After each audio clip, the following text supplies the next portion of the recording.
ओम stenography में आपका स्वागत है। आशा करते हैं आप सभी अच्छे होंगे। ओम स्टेनोग्राफी द्वारा RSM SSB के लिए 100 शब्द प्रति मिनट की डिक्टेशन का शुभारंभ किया गया है। यह डिक्टेशन रोजाना दी जाएगी। इस डिक्टेशन को आप SSC के लिए भी ले सकते हैं तथा 100 शब्द के किसी भी एग्जाम के लिए ले सकते हैं। आपको डिक्टेशन के साथ हमारे ग्रुप में इसकी आउटलाइन और PDF व्हाट्सएप ग्रुप में मिल जाएगी। ग्रुप ज्वाइन करने के लिए आप नीचे डिस्क्रिप्शन में लिंक दिया गया है, उस पर क्लिक कर लें। यही वो समय है, इस समय को बर्बाद ना करें, अपनी तैयारी करें। हम आपके साथ हैं, घर पर ही रहें, स्वस्थ रहें। हमारे द्वारा विद्यार्थियों का पूर्ण मार्गदर्शन किया जाएगा, उनकी समस्या का समाधान किया जाएगा।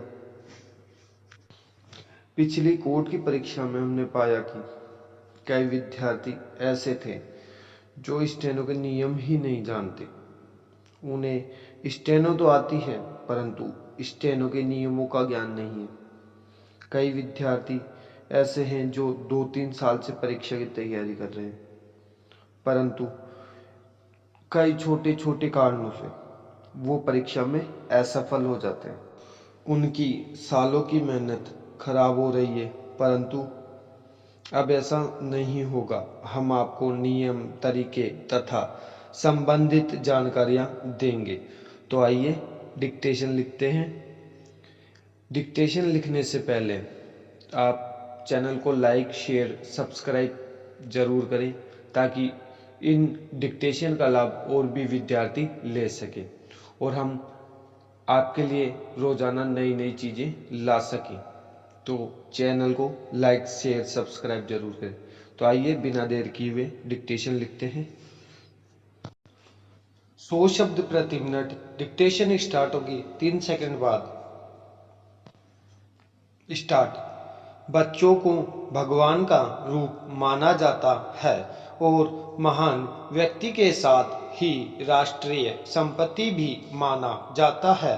व्यक्तिगत रूप से माता पिता, अभिभावक और पूरे समाज के रूप में हमारा एक नैतिक कर्तव्य है कि हम बच्चों के लिए स्वस्थ सामाजिक सांस्कृतिक वातावरण में बड़ा होने की अनुमति और अवसर प्रदान करें ताकि वे जिम्मेदार नागरिक शारीरिक रूप से तंदुरुस्त, मानसिक सतर्क और नैतिक रूप से स्वस्थ बन सकें। ये राज्य का कर्तव्य है कि वे सभी बच्चों को उनकी बढ़ती हुई आयु की समयावधि पर विकास के लिए समान अवसर प्रदान करें जो असमानता को कम करके और सामाजिक न्याय को सुनिश्चित कर सके।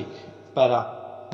बच्चों से आज्ञाकारी, बड़ों का आदर करने वाला और अपने अंदर अच्छे गुणों को धारण करने वाले होने की अपेक्षा की जाती है। हालांकि बहुत से कारणों के कारण बच्चों का एक निश्चित प्रतिशत पहले से कही हुई सामाजिक और वैध उक्तियों को नहीं मानते। इस तरह के बच्चे अधिकतर आपराधिक गतिविधियों में शामिल हो जाते हैं जिसे बाल अपराध या किशोर अपराध के रूप में जाना जाता है। पैरा। भारत में किशोरों द्वारा अपराध एक कड़वी वास्तविकता है। वर्तमान समय में किशोर बहुत से खतरनाक अपराधों में शामिल पाए जाते हैं जैसे हत्या, सामूहिक दुष्कर्म आदि। यह एक चिंता का विषय है और पूरा समाज बच्चों द्वारा किए जाने वाले इस तरह के आपराधिक कृत्यों से दुखी है।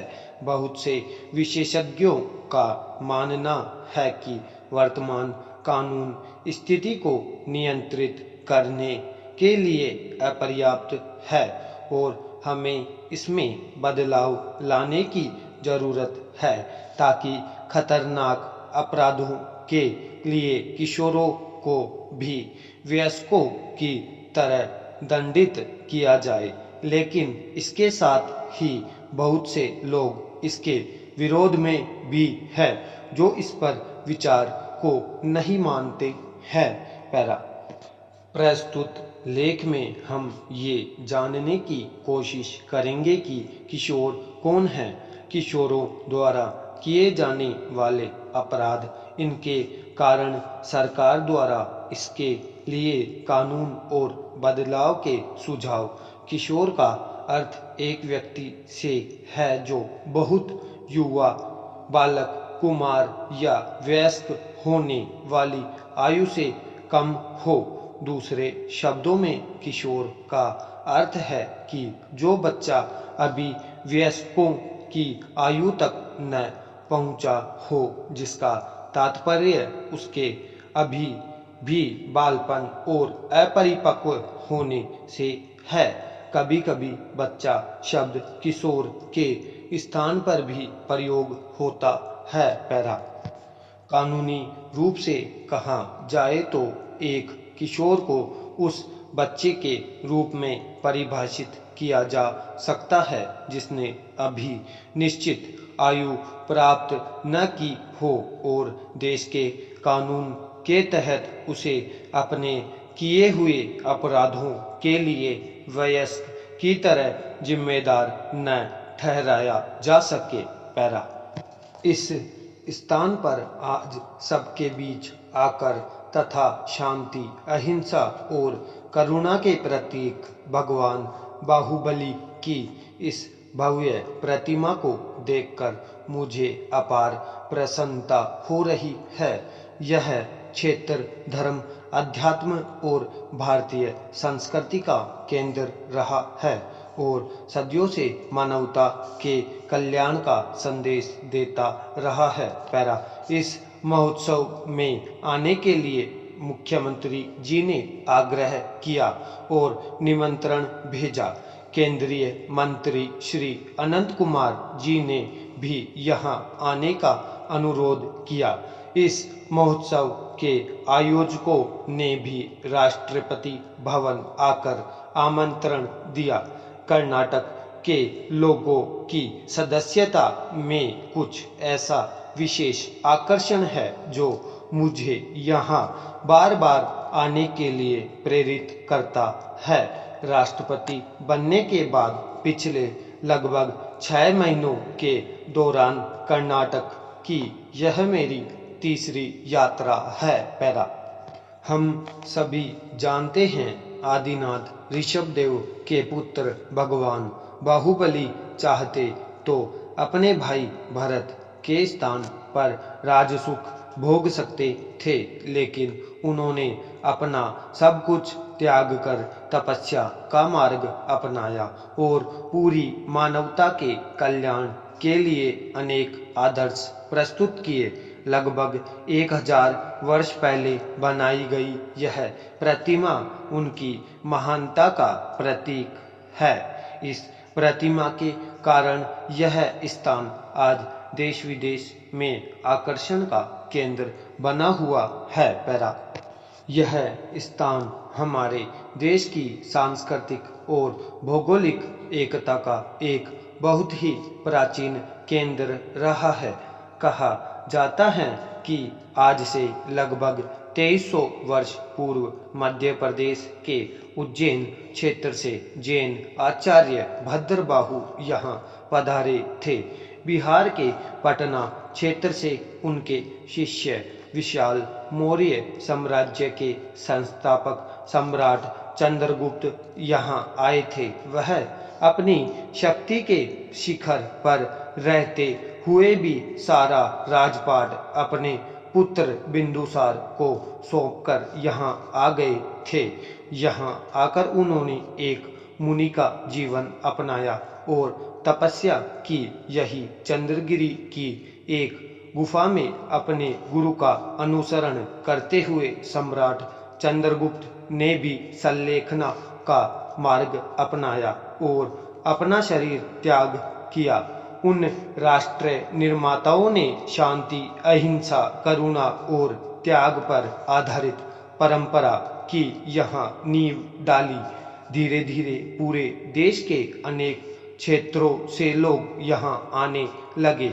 इस प्रकार इस क्षेत्र का आकर्षण बढ़ता गया। पैरा एक बार शादी होने के बाद बेटी को अपना घर छोड़ने के लिए और दूसरों के साथ दूसरे स्थान पर रहने के लिए मजबूर होना पड़ता था, जहां उसे उन सभी भूमिकाओं का निर्वहन करना होता था जिसके लिए वे मानसिक रूप से तैयार नहीं होती थी।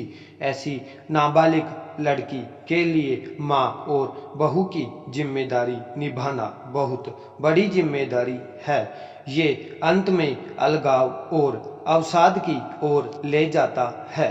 पुरुषों के लिए भी जिम्मेदारियों का निर्वहन करना कठिन हो जाता है, क्योंकि उसे अपनी पत्नी की सभी वित्तीय आवश्यकताओं को पूरा करना होता है और साथ ही उसके साथ अपने वित्त को साझा करना पड़ता है। पैरा इस प्रक्रिया में बचपन खो जाता है, साथ ही खेलने और सीखने की स्वतंत्रता छीन ली जाती है। जल्दी शादी अत्यधिक जोखिम वाले कारकों को भी अपने साथ लाती है। इसके अलावा जिन लड़कियों की शादी जल्दी कर दी जाती है वे गर्भावस्था और इससे जुड़े विषयों के बारे में बहुत कम जानकारी रखती है। ऐसी मां से जन्मे बच्चे कुपोषण और जन्म के समय कम वजन जैसी बीमारियों से पीड़ित होते हैं।